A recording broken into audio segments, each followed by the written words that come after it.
Sara Garcia, the Unbothered Queen.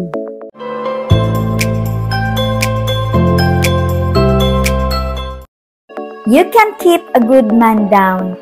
Yan si Sara Garcia ang larawan ng isang babaeng mapagkumbaba at lumalaban ng tama.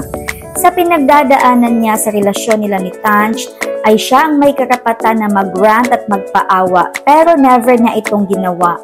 Bagkus, tahimik lamang itong humuhugot ng lakas at patuloy pa rin nagbibigay ng saya sa kanyang mga fans. And Sara is definitely the unbothered queen.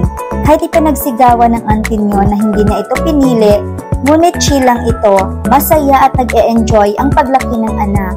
Dumadami ang kaibigan at lumaki ang supporters. Meron din itong career as a flight attendant at may endorsers pa.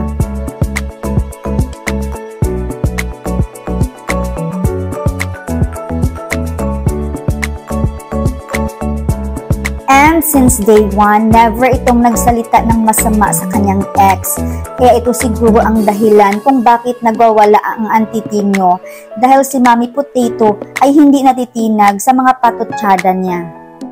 At dahil nakabalik na ang kanyang prinsesa galing sa bahay ng Daddy V niya, ay nagbanding na ang mag-ina. Alam ni Sara ang true essence ng happiness, ang mamuhay ng simple kasama ang pamilya. Iiwan man siya ng iba, alam niya na mas marami pa ring tao sa paligid niya na magmamahal sa kanya.